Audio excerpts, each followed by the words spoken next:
Hello everyone, my name is Hyuna Bang. I'm going to say about the performance indicators of the public-private partnership projects in Korea from the perspective of the public sector. My research question is, what objectives are critical in evaluating the performance of PPPs in terms of overall success or failure? Since the UK developed a model of PPP in the 1980s, it has spread to various countries around the world, while more than 6,000 PPP transactions have been conducted across 139 countries.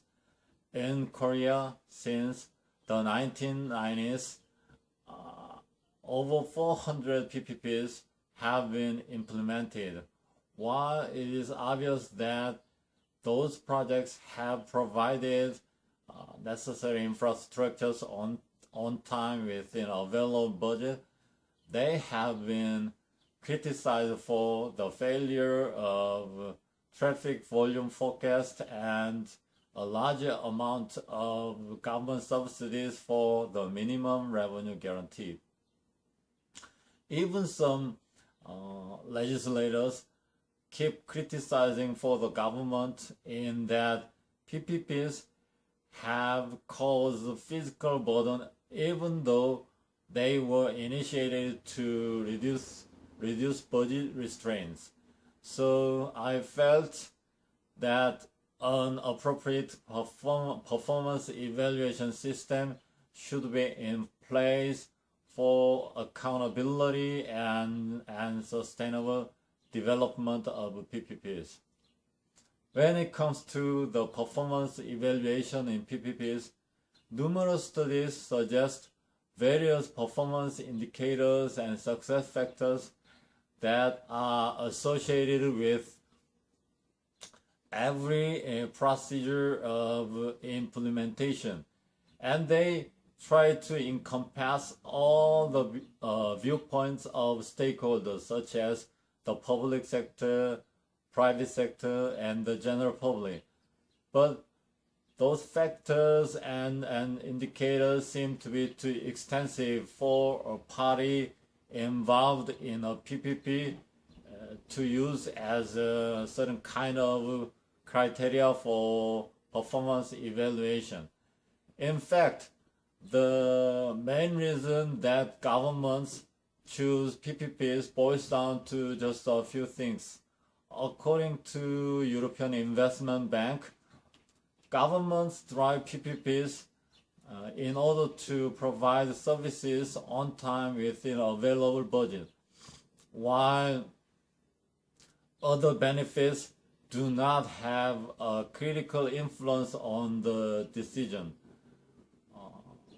Asian Development Bank also argues that with PPPs, governments are expected to gain operating efficiencies as well as additional financial benefits. In addition, if performance indicators reflect the viewpoints of both the public and private sector, some evaluation results could be in conflict between the two sector groups. For example, high return on investment is the most important success factor for the private investors, but it can lead to larger fiscal burden of the government. So it seems to be practical to establish an evaluation system from each stakeholder's perspective. Based on a regular empirical research approach, this study aims to investigate the relationship between the performance and achievement of the objectives in PPPs. In order to do this, 8 key objectives are identified on the basis of literature review, and hypotheses are proposed regarding each key objective. They include improvement of quality, saving money, on-time project completion, and so on. Then, those hypotheses are examined by surveying the opinions of individuals who have an experience of being involved in PPPs in Korea. With regard to the measurement of variables, even though there are various quantitative or qualitative approaches, this research depends on individuals' perceptions of those variables. If we know what objectives are most significantly affect individuals' perceptions of the success in PPPs, it will help governments conduct overall assessment of PPP project, account for PPP transactions, and improve the performance of PPPs.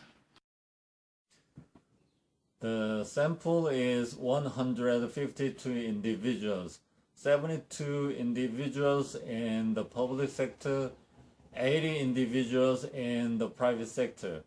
They were randomly selected from those who were or have been in charge of PPPs at the Ministry of Land, Infrastructure and Transportation, Korea Expressway Corporation, and private firms. Likert-style questions of 5-point scale are used to get participants' opinions. Data analysis is conducted by using statistical methods like t-test and regression. T-test is conducted to find out whether there is any difference in perception for the key objectives between the two sector groups. The multiple regression is used to examine how each key objective has an effect on the perceived performance. The survey results indicate that realizing quality improvements, solving budget constraints problems, and promoting local economy all plays an important role in the performance evaluation of PPPs. If the sector effect is appropriately controlled, the objective of introducing business skills is also significantly related to the performance of PPPs. However, this research does not find obvious evidence that other objectives such as cost savings, on-time project completion, meeting needs for infrastructures, and risk transfer have an effect on the perceived performance of PPPs. In addition, it shows that there are significant differences in perception of the performance and objective attainment in PPPs between the public and private sectors. Actually, for cost, the difference of the two mean sizes is largest, followed by those of quality and business. It seems to be attributed to the fact that employees in the public sector should face and handle many of criticisms about PPPs from the general public, news media, and legislators because they have more accountability, while the private sector tends to regard PPPs just as another opportunities to make a profit. Obviously, this research has some limitations, and further studies are necessary to complete a performance evaluation system. First, it is very important to study about how to measure the extent that an objective is achieved and how to connect it with the performance.